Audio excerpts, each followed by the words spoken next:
special player. No comparison. He's an icon. And young David Beckham coming on. Beckham! It's a goal! Beckham, the youngster. He struck it superbly. But surely a job for David Beckham. Oh! That was brilliant!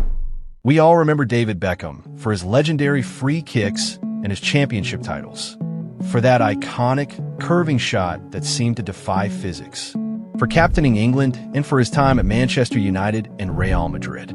But the single most important contract he ever signed wasn't with any of those clubs. It was a clause he quietly slipped into his LA Galaxy deal that would, years later, become the key to unlocking a business empire now worth hundreds of millions.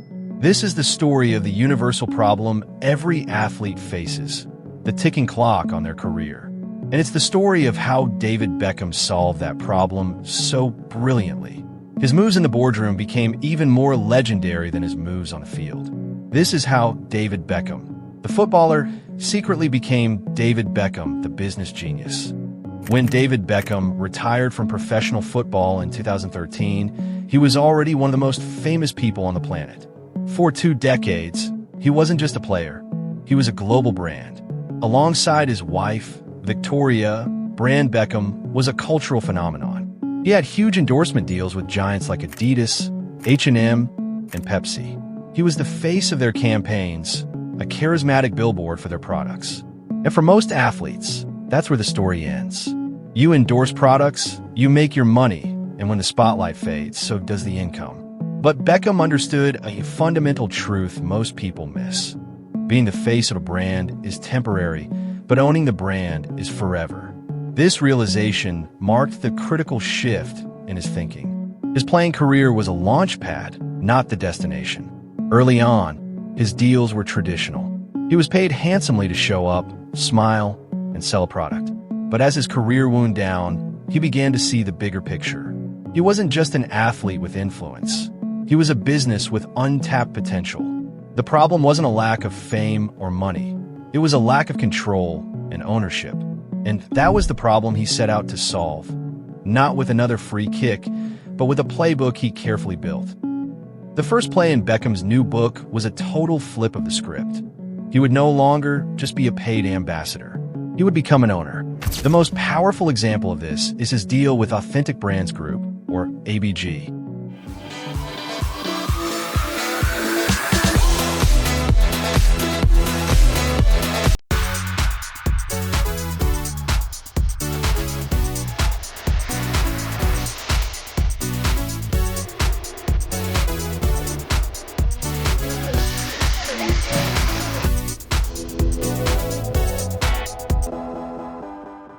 Now, ABG is a titan in the brand management world, owning the rights to everyone from Muhammad Ali and Shaquille O'Neal to brands like Reebok and Forever 21. In 2022, Beckham made a move that baffled some, but was pure genius. He sold a 55% stake in his holding company, DB Ventures, to ABG for a reported $269 million. On the surface, it looks like he was selling off his own name. But here's the secret genius of the deal. As part of the transaction, Beckham didn't just take the cash. He became a shareholder in Authentic Brands Group itself. Think about that for a second. Instead of just earning money from Brand Beckham, he now owned a piece of a global empire that includes dozens of other major brands. This single move transformed him from solo act into a partner in one of the world's most powerful brand portfolios. His success was no longer tied just to his own image. It was now tied to the success of Reebok, Sports Illustrated, and dozens of other global names. He wasn't just a passenger in the world of business anymore. He was in the cockpit, co-piloting a much, much larger aircraft. This wasn't just about getting rich. It was about building generational wealth and securing his legacy far beyond the fickle world of celebrity endorsements. With ownership secured, Beckham's next play was to build an ecosystem where his businesses didn't just coexist, they actively fueled each other. The centerpiece of this strategy is a company you might not have heard of, Studio 99. Founded by Beckham in 2019, Studio 99 is his own full-service content and production studio.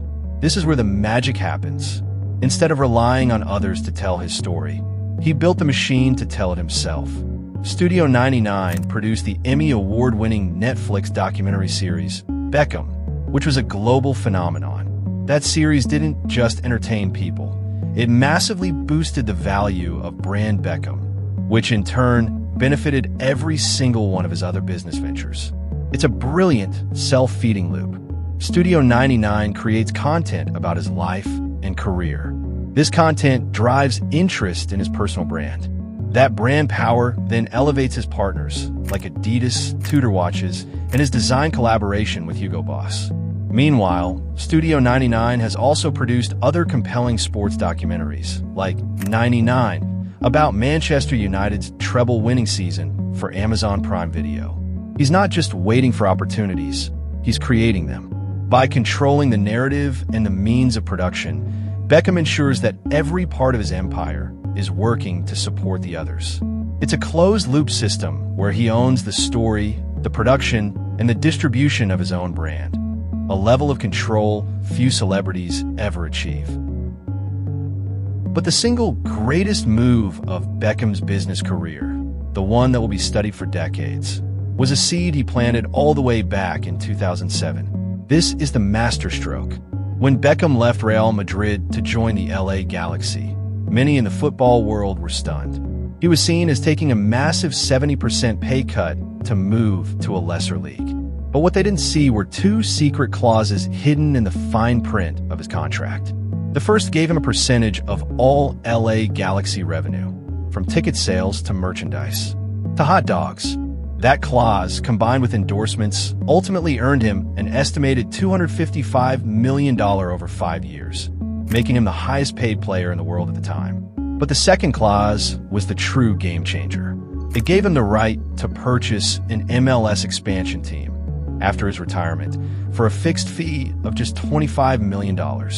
To understand how unbelievably brilliant this was, you have to remember what the MLS was like in 2007. It was a struggling league, and franchise fees were low. Beckham was betting on the future of soccer in a country that hadn't fully embraced it yet. He wasn't just joining a league. He was investing in its growth, with himself as the catalyst. Fast forward to today. Beckham exercised that $25 million option to found Inter Miami CF. I just think it's been a long journey. It's been long, tiring, hard at times, great at times, and at times we didn't think it was going to happen. So being on stage today, being awarded the franchise officially by Don, the commissioner, having my partners and owners up on stage, having our family in the audience, having the fans, it's real and it's happening. And it's been an emotional journey, but one that I look back on now, and there's a reason it's taken this long. There's a reason why, you know, we've met different owners and it didn't work out, and different investors, because it just wasn't right, and now it's right. So, well, in the next couple of hours, we could learn if David Beckham's plan to bring soccer to South Florida will clear a major hurdle. Major League Soccer met today, and among the discussions, a proposed team in Miami. CBS 4 Sports anchor Jim Barry in the newsroom now with details. Jim. We've been talking about this a long time, haven't we, guys? We expect to hear from MLS Commissioner Don Garber this evening, so we might soon know if Miami's bid for an expansion team has been approved or just moved a little bit closer to the finish line. And we understand that David Beckham himself has spoken to owners today in Chicago before the vote on the retired superstar's bid to bring an expansion team here. He spent 3.5 years jumping through legal and political hoops. Finally, local politicians approved his plan to build a new stadium in Overtown. Beckham wants the Miami team to be part of Major League Soccer's plan to expand from 20 to 24 teams. Now, if things sail through, Beckham hopes his 25,000-seat stadium is going to be ready in about 3 years. All he'll have to do then is come up with a name for his team. After the landmark signing of Lionel Messi, a move orchestrated by Beckham and his co-owners, Inter Miami's valuation skyrocketed. Today, the club is valued at over $1 billion. For context, recent MLS expansion teams have paid fees as high as $500 million to join the league. Beckham got his for a tiny fraction of that price. This wasn't a vanity project. It was the final move in a 17-year chess game. He leveraged his own star power to grow an entire league, and then used a clause from his playing days to buy a piece of that league at an astronomical discount. It is arguably one of the greatest sports business deals of all time. So what does this all add up to? David Beckham has quietly transformed himself from a football icon into a diversified business mogul. His combined fortune with his wife, Victoria, is estimated to be around £500 million.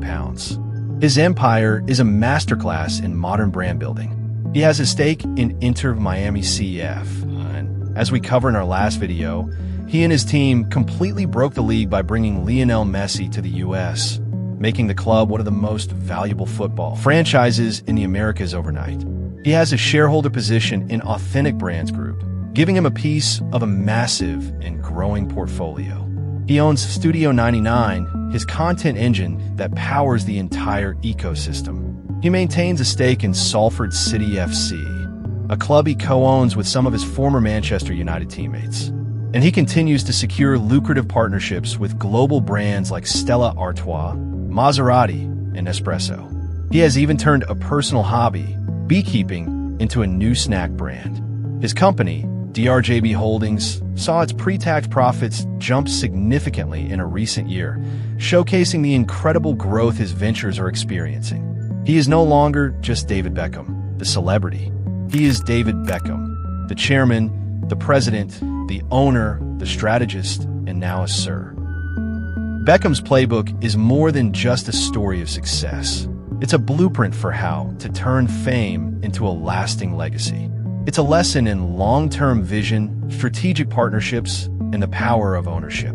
If you're enjoying this breakdown, be sure to like the video and subscribe for more stories about the geniuses of business and sport.